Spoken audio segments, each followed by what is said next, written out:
الحمد للہ رب العالمین والصلاة والسلام علی اشرف الانبیاء والمرسلین وعلی آلہ واصحابہ اجمعین۔ قال اللہ تعالی وتبارک فی القرآن المجید والفرقان الحمید۔ اعوذ باللہ من الشیطان الرجیم، بسم اللہ الرحمن الرحیم۔ یا ایہا الذین آمنوا اتقوا اللہ حق تقاتہ ولا تموتن الا وانتم مسلمون۔ صدق اللہ مولانا العظیم وصدق رسولہ النبی الکریم الرؤوف الرحیم۔ اللہم نور قلوبنا بالقرآن وزین اخلاقنا بالقرآن وادخلنا الجنۃ بالقرآن ونجنا من النار بالقرآن۔ قال اللہ تعالی وتبارک فی شان حبیبہ مخبرا وآمرا ان اللہ وملائکتہ یصلون علی النبی یا ایہا الذین آمنوا صلوا علیہ وسلموا تسلیما۔ اللہم صلی علی سیدنا و مولانا محمد معدن الجود والکرم صلاۃ و سلاما علیک یا سیدی یا رسول اللہ۔ تمام حمد و ثنا، تعریف و توصیف اللہ جل مجدہ الکریم کی ذات و برکات کے لیے، جو خالق کائنات بھی ہے اور مالک ششرہات بھی۔ اللہ جل وعلا کی حمد و ثنا کے بعد رسول رحمت، شفیع معظم، نبی محتشم، حضور ختمی المرتبت صلی اللہ علیہ وآلہ وسلم کے حضور ناز میں اپنی عقیدتوں، ارادتوں اور محبتوں کا خراج پیش کرنے کے بعد، واجب الاحترام ذوی الاحتشام، معزز محتشم ناظرین و ناظرات، السلام علیکم ورحمۃ اللہ وبرکاتہ۔ ماہ صیام رمضان المبارک کی شب برکتیں، رحمتیں، کرم نوازیاں، اجالے اور روشنیاں لیے جلوہ فراز ہے، اور آج تقوی کے عنوان سے کچھ باتیں آپ کے سامنے رکھنے کی کوشش کروں گا۔ اللہ جل شانہ میری زبان پر کلمۃ الحق جاری فرمائے۔ کتاب رحمت قرآن مجید میں بار بار تقوی اختیار کرنے کا حکم نامہ اہل ایمان کے نام موجود ہے۔ تقوی ہے کیا؟ اس کا لغوی معنی تو بچنا، ڈرنا اور محتاط رہنا ہے، لیکن اصطلاح شریعت اسلامیہ میں اللہ کے حکموں کو بجا لانا اور اس کی نافرمانی سے اپنے آپ کو بچانا تقوی کہلاتا ہے۔ کسی نے کہا کہ تمہارا رب جہاں تمہیں دیکھنا چاہتا ہے تم وہاں پائے جاؤ، اور جہاں وہ نہیں دیکھنا چاہتا وہاں تم نہ پائے جاؤ، تو یہ تقوی ہے۔ حضرت کعب احبار رضی اللہ تعالی عنہ سے پوچھا گیا کہ آپ پچھلی کتابوں کے عالم بھی ہیں، قرآن مجید کو بھی آپ نے پڑھا ہے، تو آپ بتائیے کہ تقوی کیا ہے؟ تو آپ نے سوال کرنے والے سے کہا، کبھی آپ ایسی وادی سے گزرے ہیں جہاں کانٹے دار جھاڑیاں ہوں؟ تو کہا کئی بار گزرا ہوں۔ تو کہا پھر کیسے گزرے؟ کہا میں اپنے دامن کو سمیٹ لیا کہ ایک ایسی وادی سے میرا گزران ہو رہا ہے جہاں کانٹے دار جھاڑیاں ہیں، تو کوئی کانٹا میرے دامن سے الجھ نہ جائے اور میرا لباس تار تار نہ ہو جائے۔ تو حضرت کعب احبار فرمانے لگے کہ تقوی بھی اسے ہی کہتے ہیں، دنیا میں رہ کر کے اس طرح سے زندگی بسر کی جائے کہ گناہوں سے دامن داغدار نہ ہونے پائے۔ اس دنیا میں رہنا بھی ہے، لیکن اس دنیا کی شرور سے اپنے آپ کو بچانا بھی ہے۔ دنیا کے اندر موجود فتنوں سے اپنے آپ کو محفوظ رکھنا ہے، نفس اور شیطان کے مکر و فریب سے اپنی حفاظت کرنی ہے، اپنے دامن کو داغدار نہیں ہونے دینا، اپنے دامن کو پھٹنے نہیں دینا، اپنے ضمیر کی چادر پہ داغ نہیں لگنے دینا، اپنے باطن کی صفائی اور ستھرائی اور پاکیزگی اور عفت کا خیال رکھنا ہے. دنیا میں رہ کر کے بھی دنیا کی غلاظتوں سے اپنے آپ کو محفوظ رکھنا تقویٰ کہلاتا ہے.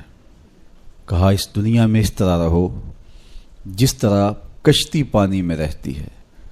پانی میں رہنے کے باوجود اپنے اندر پانی نہیں آنے دیتی، چونکہ اگر کشتی پانی میں رہے تو خیر ہے، خود بھی تیرے گی اور اپنے اوپر بیٹھے سواروں کو بھی کنارے تک لے جائے گی. لیکن اگر پانی کشتی میں داخل ہونا شروع ہو گیا تو خود بھی ڈوبے گی اور جو اس کے اوپر سوار ہوں گے وہ بھی ڈوب جائیں گے. اس لیے تم دنیا میں رہو تو خیر ہے، لیکن دنیا اگر تمہارے اندر اتر آئی تو پھر کچھ باقی نہیں بچے گا. من نظر الی الدنیا نظر الحب اخرج اللہ تعالی من قلبہ نور الیقین والزہد. جو دنیا کو محبت کی نظر سے دیکھتا ہے اللہ اس کے دل سے زہد اور تقوی کے نور کو کھینچ لیتا ہے.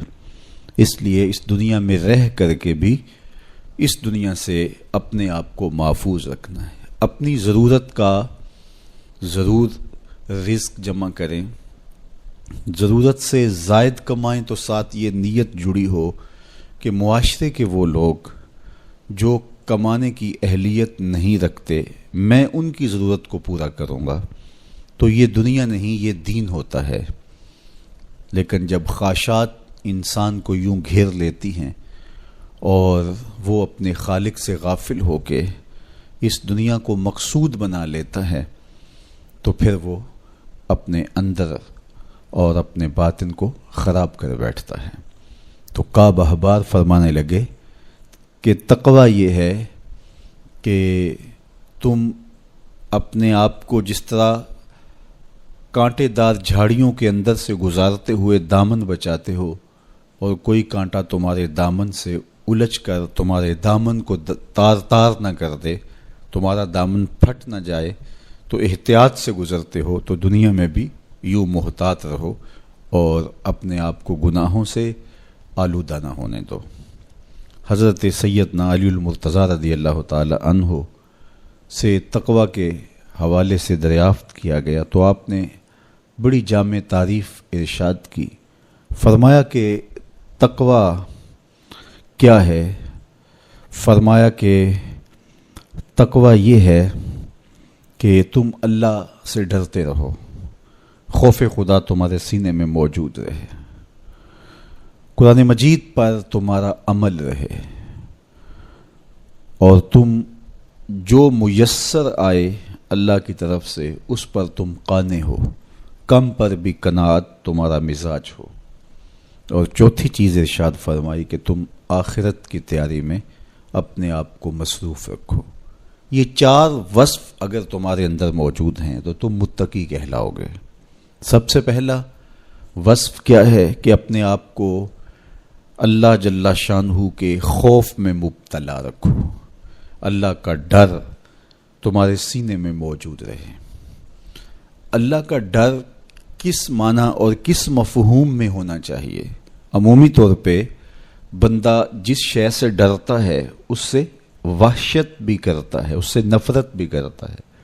سانپ سے ڈرتا ہے، بچھو سے ڈرتا ہے اور موذی جانوروں سے خوف زدہ ہوتا ہے، لیکن اگر ہتھے چڑھ جائیں تو انہیں چھوڑتا بھی نہیں، بلکہ ہمیں تو حکم دیا گیا اقتل الموذی قبل ان یوذی، قبل اس سے کہ موذی تم کو ایذا دے تم اس کا خاتمہ کر ڈالو، اگر تمہارے بس میں ہو تو تم انہیں مار ڈالو. تو عمومی طور پہ بندہ جس سے ڈرتا ہے اس سے نفرت بھی کرتا ہے، لیکن اللہ سے بندہ ڈرتا بھی ہے، اس سے محبت بھی کرتا ہے. تو یہ ڈر پھر کس مفہوم میں ہوا؟ تو کچھ اشیاء سے، کچھ لوگوں سے ڈر ان کے گزند کی وجہ سے ہوتا ہے، لیکن یہ ڈر جو اللہ کا بندہ مومن کے دل میں ہے یہ محبت کا ڈر ہے. جب کوئی کسی سے پیار کرتا ہے تو اس کی ناراضگی سے ڈرتا ہے، وہ روٹھ نہ جائے، وہ ناراض نہ ہو جائے. میری زندگی کا سارا سرمایہ تو اس کی خوشیاں ہیں، اس کی خوشی میری زندگی کا جمال ہے، اور اگر وہ روٹھ گیا تو میری زندگی اجڑ جائے گی، میری زندگی کا سارا نور ختم ہو جائے گا، میری زندگی کی ساری خوشیاں ختم ہو جائیں گی۔ تو اللہ سے ڈرنے کا مفہوم بھی یہی ہے کہ جب بندہ اس سے پیار کرتا ہے، اور مومن کی شان ہے والذین آمنوا اشد حبا للہ، جو اہل ایمان ہیں وہ سب سے زیادہ اپنے رب سے محبت کرتے ہیں، ٹوٹ کے چاہتے ہیں اپنے رب کو۔ تو جب اتنی محبت کرتے ہیں اپنے رب سے تو وہ ڈرتے ہیں کہ کہیں ہمارا رب ہم سے روٹ نہ جائے، ہمارا رب ہم سے ناراض نہ ہو جائے۔ تو یہ احساس جب انسان کے ساتھ ہمیشہ جڑا رہے گا کہ میرا اللہ مجھ سے ناراض نہ ہو جائے، تو پھر اس کی زندگی کتنی خوبصورت ہوگی اور وہ گناہوں سے کیوں نہیں بچ پائے گا۔ تو سیدنا علی المرتضیٰ رضی اللہ تعالیٰ عنہ فرماتے ہیں کہ تقویٰ یہ ہے کہ تمہارے دل میں اللہ کا خوف بیٹھا رہے اور اس کی ناراضگی سے تم ڈرتے رہو، اور یہ احساس تمہاری زندگی میں جمال اور خوبصورتی پیدا کرے گا۔ دوسری بات، قرآن مجید پر تمہارا عمل ہو۔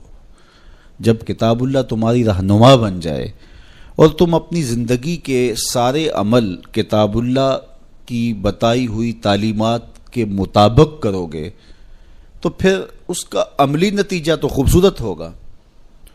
جب تھیوری اچھی ہوگی تو پریکٹیکل بھی اچھا آئے گا۔ جب تم قرآن کے بتائے ہوئے طریقے کے مطابق زندگی بسر کرو گے تو کیسے نہیں ہوگا کہ تمہاری زندگی خوبصورت زندگی ہوگی اور تم کامیاب اور بامراد اور خوش نصیب شخص قرار پاؤ گے۔ اس لیے قرآن مجید پہ عمل اپنی زندگی میں لازم کر لو۔ یہ تمہارے رب نے تمہارے نام رسول کریم صلی اللہ علیہ وآلہ وسلم کی وساطت سے ایک پیغام بھیجا ہے، مکمل ضابطہ حیات ہے، دستور زندگی ہے۔ اس کتاب سے وابستگی، دل بستگی، تعلق کی خاطر تمہیں کبھی رسوا نہیں ہونے دے گا، تمہیں کبھی بے مراد نہیں ہونے دے گا، تمہیں کبھی نقصان میں نہیں پڑنے دے گا، تمہیں ناکام نہیں ہونے دے گا۔ تم ہمیشہ سرخرو ہوگے، کامیاب ہو جاؤ گے، بامراد رہو گے، عزتیں اور وقار تمہارا مقسوم ہوگا اگر اس کتاب کے ساتھ تمہارا تعلق مضبوط ہوا۔ تیسری بات، جو تمہیں میسر ہو اس پر قناعت کرو۔ میسر پر قناعت کرنے کی عادت بن جائے تو زندگی کی تلخیاں ختم ہو جاتی ہیں۔ عمومی طور پہ ہمیں اتنا کچھ اللہ نے عطا کیا ہوا ہوتا ہے، لیکن اس کے باوجود ہم سکون میں نہیں ہوتے، اس لیے کہ ہم ایک ہدف طے کرتے ہیں اور اس کی طرف ہم بڑھتے ہیں۔ تو میسر کا جو سرور ہے، میسر کا جو لطف ہے، اس کو حاصل کرنے کی بجائے جو میسر نہیں ہے اس کی تگ و تاز کے اندر ہم اپنے آپ کو پگھلا رہے ہوتے ہیں۔ تو اس لیے ہم جب اللہ کے دیے گئے پر قناعت کریں گے، ہاں آپ زیادہ کی کوشش کر سکتے ہیں اس نیت کے ساتھ کہ میں دوسرے ضرورت مندوں کی ضرورت بھی پوری کروں، لیکن اطمینان آپ کو یہ ہونا چاہیے کہ جو مجھے میسر ہے، یہ میرا مقدور تھا، یہ مجھے مل گیا، اور اگر میرا مقدور کوئی اور بھی ہوا تو وہ بھی مجھے مل جائے گا، اور ملے گا تب جب اس کا وقت ہوگا، وقت سے پہلے نہیں ملے گا۔ جب ہم اپنے مقدور کو وقت سے پہلے حاصل کرنے کی کوشش کرتے ہیں تو پھر زندگی میں تلخی بھر جاتی ہے، ہم بے چین ہو جاتے ہیں کہ وہ مل کیوں نہیں رہا، میاں وہ کیسے ملے، اس کے ملنے کا بھی وقت ہی نہیں آیا ہے۔ تو ہم ایک اضطراب میں مبتلا ہو جاتے ہیں، بے چین ہو جاتے ہیں۔ اور اگر ہم یہ یقین کر لیں کہ ہمارے مقدور کا ہمیں جب وقت ہوگا تو ضرور ملے گا، تو پھر زندگی کے اندر ایک طمانینت پیدا ہو جائے گی۔ تو جو تھوڑا میسر ہے، جو زیادہ میسر ہے، اس پر ہم مطمئن ہونے کی عادت پیدا کر لیں۔ سیدنا علی المرتضیٰ رضی اللہ تعالی عنہ سے ہی مروی حضور کا ایک فرمان ہے، جو اللہ کے دیے گئے تھوڑے رزق پہ راضی ہو گیا، اللہ اس کے تھوڑے عملوں پہ راضی ہو جائے گا۔ تو قناعت کا جوہر نصیب ہو جائے تو پھر زندگی سوکھی بھی ہو جاتی ہے اور تقوی کی دولت بھی نصیب ہو جاتی ہے۔ چوتھی چیز سیدنا علی المرتضیٰ رضی اللہ تعالیٰ عنہ فرماتے ہیں، یہ ہے کہ تم آخرت کی تیاری میں لگے رہو۔ تمہارا جب ہدف وہ ہے کہ میں ایک دن اللہ کے حضور پیش ہونا ہے اور اپنے سارے اعمال کی جواب دہی اور سارے اعمال کا حساب میں نے اس کے حضور پیش کرنا ہے، تو پھر تم پھونک پھونک کے قدم رکھو گے، حزم و احتیاط سے زندگی گزارو گے. اور تقوی نام ہی حزم و احتیاط کا ہے. تقوی نام ہی زندگی کو منظم اور مرتب کر کے اللہ کے حکموں کو بجا لانے کا ہے. حضرت شیخ احمد شیخ مجدد الفسانی علیہ رحمہ فرماتے ہیں کہ تقوی دو چیزوں سے عبارت ہے، ایک اللہ کے حکموں کو بجا لانا اور ایک اللہ کی منع کردہ چیزوں سے اجتناب کرنا. اور بڑی خوبصورت بات آپ نے کی، فرمایا اللہ کے حکموں کو بجا لانا، اس کی اطاعت اور فرما برداری کرنا، یہ تو فرشتے بھی کرتے ہیں اور انسان بھی کرتے ہیں، لیکن وہ چیزیں جو منع کی گئی ہیں ان سے رک جانا تو یہ کام صرف انسانوں کا ہے، چونکہ فرشتوں کے اندر تو یہ چیز ہی موجود نہیں ہے. ان کے اندر خواہشات رکھی ہی نہیں گئی جن سے وہ رک جائیں، آرزوئیں رکھی ہی نہیں گئیں جن سے وہ باز آ جائیں. تو وہ تو اللہ کی عبادت کرتے ہیں، ذکر و فکر میں لگے ہیں، طاعت اور فرما برداری میں لگے ہیں، اور ان امور سے رکنے کا ان کا باب ہی نہیں ہے. تو یہ حضرت انسان کا کام ہے کہ وہ ان امور سے منع ہو جائے جن امور سے ان کے رب نے انہیں منع کیا ہے. تو یہ شے حضرت انسان کو ممتاز کرتی ہے اور تقوی کے حصول کا ذریعہ اور ضامن بنتی ہے.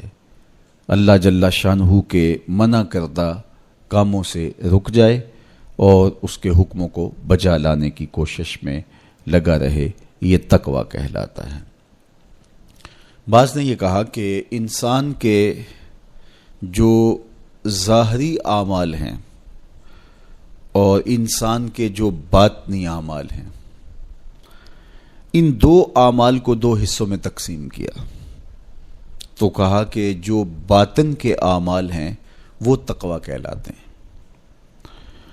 آپ کوئی نیک عمل کرتے ہیں تو ظاہر ہے کہ وہ امتثال امر کے طور پہ آپ وہ کام بجا لا رہے ہیں، لیکن اب آپ دل سے بھی رکے ہوئے ہیں اس کام سے، تو یہ آپ کے دل کا عمل ہے اور یہ تقوی کہلاتا ہے.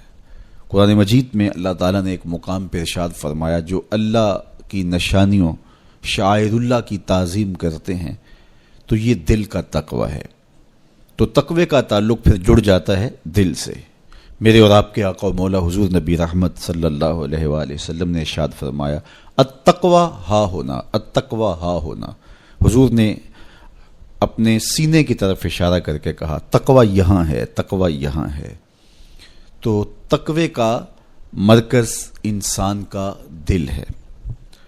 ایک حدیث پاک میں آیا جو صحیح مسلم میں موجود ہے کہ ان اللہ لا ينظر الى صورکم واموالکم، اللہ تمہاری صورتوں کو نہیں دیکھتا، اللہ تمہارے مالوں کو نہیں دیکھتا کہ کون کتنا خوبصورت ہے، کس کے پاس کتنی دولت ہے. نہ تمہاری صورتیں دیکھتا ہے، نہ تمہارے بنگلے دیکھتا ہے، نہ تمہاری جائیدادیں دیکھتا ہے، نہ تمہارا بینک بیلنس دیکھتا ہے. اسے تمہاری صورتوں سے غرض نہیں ہے، اسے تمہارے اموال سے سروکار نہیں ہے. وَلَٰكِن يَنظُرُ إِلَىٰ قُلُوبِكُمْ وَأَعْمَالِكُمْ، وہ تمہارے دل دیکھتا ہے اور تمہارے عمل دیکھتا ہے. تمہارے کپڑے پھٹے پرانے ہیں، جھونپڑے میں رہتے ہو، لیکن عمل خوبصورت ہیں. تمہارا قلب سلیم ہے، اس دل میں اللہ کی محبت، اللہ کا پیار رکھا ہے، اللہ جل شانہ کے محبوب کا پیار رکھا ہے، تو وہ دل خوبصورت ہے. تو تمہارے لباس پھٹے پرانے کیوں نہ ہوں، تمہارے رہنے کی جگہ انتہائی ناآسودہ کیوں نہ ہو، لیکن تمہارا دل اچھا ہے، تمہارے عمل اچھے ہیں، تو تمہارے رب کو یہ پسند ہے. تو تقوی کا مرکز تمہارا قلب ہے، تمہارا دل ہے. تو دل کی پاکیزگی، دل کی صفائی، دل کی ستھرائی یہ اللہ جل شانہ کو محبوب ہے۔ ہم عمومی طور پہ اپنے ظاہر کو سنوارنے میں لگے رہتے ہیں اور باطن ہمارا میلا کچیلا ہی رہتا ہے۔ ہمارا رب ہم سے اس بات کا تقاضا کرتا ہے کہ تمہارا دل بھی ستھرا ہونا چاہیے، تمہارا دل بھی پاک ہونا چاہیے۔ باہو علیہ رحمہ فرماتے ہیں کہ دل کالے نالوں منہ کالا چنگا، جے کوئی یہ رمز پچھانے ہو۔ تو اصل تو پاکیزگی، طہارت، صفائی، عفت قلب کی ہے۔ تو اس لیے اللہ تعالیٰ جل شانہ نے مومنین کے قلوب کی پاکیزگی، طہارت اور صفائی اور عفت کا تقاضا اہل ایمان سے کیا ہے۔ اللہ جل شانہ نے بندوں کو جو عزت عطا کی ہے تو اس کا معیار تقوی کو قرار دیا۔ کون کتنا معزز ہے یہ اس کی دولت سے نہیں ناپا جا سکتا، اس کے قبیلے اور اس کے خاندان سے نہیں جانچا جا سکتا، اس کے لباس سے آپ یہ اندازہ نہیں کر سکتے کہ یہ معزز شخص ہے۔ کسی شخص کا کسی قوم سے تعلق ہے اور وہ گوری رنگت والی قوم ہے یا وہ کسی اور رنگت سے متعلق ہے تو وہ اس کی عزت کا ظرف نہیں ہے۔ ان اکرمکم عند اللہ اتقاکم، تم میں سے معزز وہ ہے جو متقی ہے، جو پرہیزگار ہے۔ دیکھیے ابو لہب قریشی النسب تھا، لیکن خوبصورت ہونے کے باوجود، عالی مرتبت نسب رکھنے کے باوجود آج بھی اس پر لعنتیں برس رہی ہیں۔ اور بلال حبشی رضی اللہ تعالیٰ عنہ رنگ کے کالے تھے اور نسباً غلام تھے، لیکن تقوی کی دولت نے، ایمان کی دولت نے ان کو اس مقام پہ کھڑا کر دیا کہ وہ ہاشمی النسب شخص تقوی اور ایمان کی عدمیت کی وجہ سے ان کے قدموں سے لگی ہوئی دھول تک بھی نہ پہنچ سکا، اور وہ عزتوں کے اس شرف کو حاصل کرتے ہیں جو انہی کا مقسوم ہے۔ تو اسلام نے شرف کا معیار، عزت کا معیار تقوی قرار دیا ہے۔ تو اس لیے ہمیں تقوی کو حاصل کرنے کے لیے کوشاں رہنا چاہیے اور ایسے اعمال بجا لانے چاہیے کہ جس سے ہمیں تقوی حاصل ہو۔ حضرت شیخ احمد مجدد الفسانی علیہ رحمہ فرماتے ہیں، جو شخص اپنے اوپر 10 چیزوں کو لازم کر لیتا ہے تو لازمی نتیجہ یہ ہوتا ہے کہ وہ متقی بن جاتا ہے۔ وہ 10 چیزیں کون سی ہیں؟ ماہ صیام کے ان حسین لمحوں میں ہمیں وہ 10 اوصاف اپنے اندر پیدا کرنے چاہیے تاکہ ہم متقی بن جائیں، اور متقی اللہ کے محبوب بندے ہیں۔ تقوی اختیار کرنے والے اللہ جل شانہ کی رحمتوں کے خاص مستحق ہیں۔ جنہیں تقوی کا نور نصیب ہوتا ہے وہ اللہ کی رحمتوں کے سائے میں آ جاتے ہیں۔ اگر ان پر مصائب، آلام، مشکلیں آتی ہیں تو ان کے تقوی کی وجہ سے اللہ انہیں راستے عطا کر دیتا ہے۔ وَمَن يَتَّقِ اللَّهَ يَجْعَل لَّهُ مَخْرَجًا وَيَرْزُقْهُ مِنْ حَيْثُ لَا يَحْتَسِبُ۔ اللہ اکبر۔ ارشاد فرمایا کہ جو اللہ سے ڈرتا ہے، تقوی اختیار کرتا ہے، اس کے لیے ہم مصیبت سے نکلنے کے راستے پیدا کر دیتے ہیں، اور اللہ جل شانہ اس کے لیے وہاں سے رزق عطا کرتا ہے جہاں سے اسے گمان بھی نہیں ہوتا ہے۔ تو یہ تقوی کا نتیجہ ہے جو اہل تقوی کو نصیب ہوتا ہے۔ تو حضرت شیخ نے 10 وہ امور بتائے جو اپنے اوپر لازم کر لینے سے تقوی نصیب ہوتا ہے۔ سب سے پہلی بات آپ فرماتے ہیں زبان کو غیبت سے بچائے۔ اتقاء کے حصول کے لیے زبان کو پاک کرنا ضروری ہے۔ انسان کے زیادہ تر گناہ اس کی زبان کی وجہ سے ہیں، اور غیبت یہ بدترین عمل ہے، اور اس کو بدکاری سے بھی برا قرار دیا گیا ہے۔ الغیبت اشد من الزنا، تو اپنی زبان کو غیبت سے بچائے۔ دوسری بات ارشاد فرمائی کہ بدظنی سے بچے، کسی سے خواہ مخواہ بدگمان ہو جانا اور اپنے دل کو کسی کے لیے میلا کر لینا اور اس کی بدگمانی دل میں پالنا، تو یہ تقوی کے منافی ہے۔ تو کسی کی بدگمانی سے، بدظنی سے اپنے دل کو بچائے، زبان کو غیبت سے بچائے، دل کو بدگمانی سے بچائے، اور مسخرہ پن سے بچے، بات بات پہ ٹھٹھے مار کے ہنسنا اور اس طرح کی زندگی بسر کرنا۔ اور آج کل تو جب بھی دوست احباب اکٹھے بیٹھتے ہیں تو سنجیدہ اور متین باتیں کم ہوتی ہیں، زیادہ وقت لطیفوں میں ہی کٹ جاتا ہے۔ انسان کو خوش مزاج ہونا چاہیے، اس کی طبع میں شگفتگی ہونی چاہیے، لیکن شگفتگی، خوش مزاجی اور مسخرہ پن میں فرق ہے، اس کو سمجھنا چاہیے۔ سنجیدہ اور متین زندگی یہ مومن کی زینت ہے، انسانیت کا حسن ہے۔ اس لیے تقوی کے حصول میں مانع ہے مسخرہ پن۔ اگر کوئی شخص متقی بننا چاہتا ہے تو اس کو سنجیدہ اور متین بننا ہوگا۔ طبیعت کی خوش مزاجی یہ معنی نہیں ہے، لیکن مسخرہ پن اور چیز ہے، اس سے روک دیا گیا۔ چوتھی چیز حضرت شیخ احمد فرماتے ہیں کہ اپنی آنکھ کو حرام سے بچائے۔ اپنی آنکھ کی حفاظت کرنے سے تقوی حاصل ہوتا ہے۔ جب آنکھ خراب ہوتی ہے تو دل خراب ہوتا ہے، جب دل خراب ہوتا ہے تو پھر پورا بدن خراب ہو جاتا ہے۔ اس لیے وہ دروازہ جو کھلا ہے اور اس سے بدی شر اندر اتر رہی ہے اور پھر اس سے آپ کا سارا نظم ہستی برباد ہو رہا ہے، تو اس دروازے کو بند کریں، تو اپنی آنکھ کو حرام سے بند کریں۔ پانچویں چیز ارشاد فرمائی، ہمیشہ سچ بولے۔ جھوٹا شخص کبھی متقی نہیں ہو سکتا۔ اتقاء کے حصول کے لیے اپنے آپ کو سچ کا خوگر بنانا ہوگا۔ سچ کے بغیر کبھی نہ بولیں۔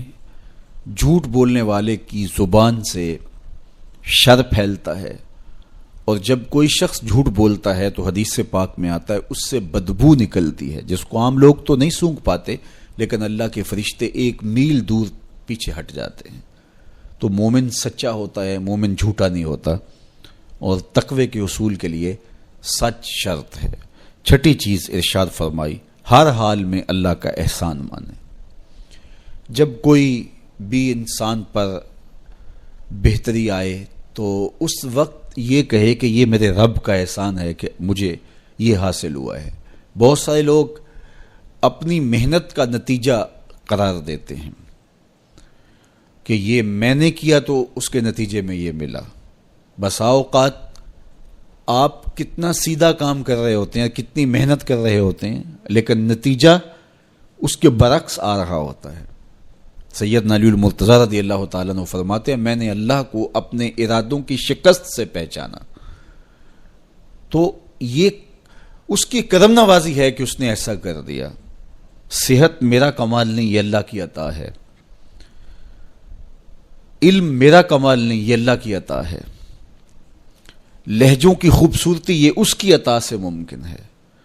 اس نے آنکھوں میں روشنائی رکھی، اس نے توفیق عمل نصیب فرما دی، اس نے اچھائی کی راہوں پہ گامزن کیا۔ ماہ صیام میں روزہ رکھنے کی توفیق ہوئی، صلاۃ التراویح میں حاضری کا موقع میسر آیا، دیگر صالح اعمال تلاوت کلام مجید نصیب ہوئے، تو مت سمجھے کہ یہ کوئی میرا کمال ہے۔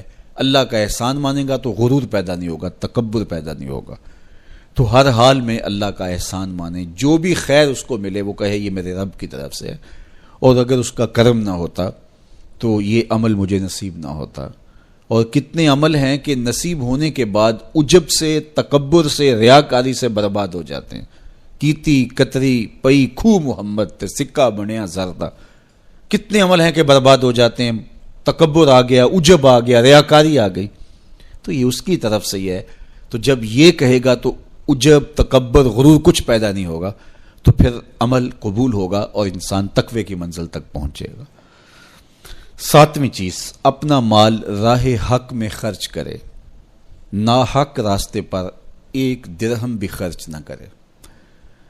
کمایا ہوا مال راہ حق میں خرچ کرنے سے اتقاء کی دولت نصیب ہوتی ہے۔ اللہ قیامت کے دن بندے کے قدم اپنے حضور سے ہٹنے نہیں دے گا جب تک اس سے 3 سوال نہیں کر لے گا۔ ان میں سے ایک سوال یہ ہوگا کہ مال کمایا کہاں سے، مال خرچ کہاں کیا۔ جس طرح مال حلال کمانا ضروری ہے، مال کو جائز جگہوں پہ خرچ کرنا بھی ضروری ہے، حق کے راستے پہ خرچ کرنا بھی ضروری ہے۔ اس لیے یہ اپنی طبع کے اندر لازم کر لے کہ کبھی بھی اس کا مال کسی ناجائز اور فضول کام میں خرچ نہ ہو، راہ حق میں اس کا مال لگے۔ 8ویں چیز، نفس کے لیے کبھی بڑائی بلندی نہ چاہے، اس سے طبیعت میں سرکشی آئے گی اور تقوی کے راستے میں یہ عمل مانے ہے۔ اور نمازوں کی حفاظت کرے۔ نمازوں کی اگر حفاظت نہیں کرتا تو باقی سارے عمل اس کے پاس ہیں، تو وہ متقی کیسے بن سکتا ہے؟ چونکہ یہ تو اسلام کا بنیادی فریضہ ہے جو اہل ایمان پر لازم کیا گیا ہے، جو کسی صورت کے اندر بھی، حتیٰ کہ حالت بیماری کے اندر بھی معافی جس کی نہیں ہے، سفر کے اندر بھی نماز کی معافی نہیں، مختصر کر دی گئی، قصر کر دی گئی، لیکن معافی نہیں دی گئی۔ حالت جنگ کے اندر بھی اس کی معافی نہیں ہے۔ تو نمازوں کی محافظت کرے۔ اور 10ویں چیز، حضرت شیخ فرماتے ہیں عقیدوں کی صحت کا خیال رکھے، اپنے عقیدے، اپنے نظریات خوبصورت رکھے، وہی جو طریقہ مبارکہ اہل سنت و جماعت کے بزرگوں کے عقائد تھے اور شروع سے صحابہ سے لے کے دور موجود تک چلے آ رہے ہیں، ان کی مطابقت کے اندر اپنے عقیدے رکھے۔ نظریات کا عکس اعمال پہ ہوتا ہے، اگر نظریات اچھے نہیں ہیں تو اعمال بھی اچھے نہیں ہیں۔ تو یہ 10 خوبیاں اور 10 چیزیں اگر کسی شخص نے اپنے اندر لازم کر لیں تو پھر لازمی نتیجہ یہ ہے کہ وہ متقی بن جائے گا، وہ پرہیزگار بن جائے گا۔ روزے کا مقصد بھی تقوی ہے، تو یہ بات ذہن میں رکھیے گا کہ صرف روزہ ہی نہیں، ہر عمل خیر کا مقصود تقوی ہے۔ تقوی کا حصول یہ اہل ایمان سے تقاضا ہے ہمارے رب کا کہ وہ متقی بن جائیں۔ متقی ایک صاف ستھرا انسان ہوتا ہے، پاکیزہ وجود ہوتا ہے۔ متقی شخص کسی کو ضرر نہیں دیتا، کسی کو دکھ نہیں پہنچاتا، وہ کسی کا حق غصب نہیں کرتا، کسی پر ظلم، زیادتی، جور و تعدی سے پیش نہیں آتا، وہ لوگوں کے حقوق کی پاسداری کرتا ہے، وہ اپنے فرائض کو پورا کرتا ہے، وہ خلق کے حق کو بھی ادا کرتا ہے اور خالق کے حق کو بھی ادا کرتا ہے۔ وہ دھرتی پر اللہ جل شانہ کی رحمتوں کا روپ ہے، دھرتی کا بوجھ نہیں ہے بلکہ دھرتی کی زینت ہے۔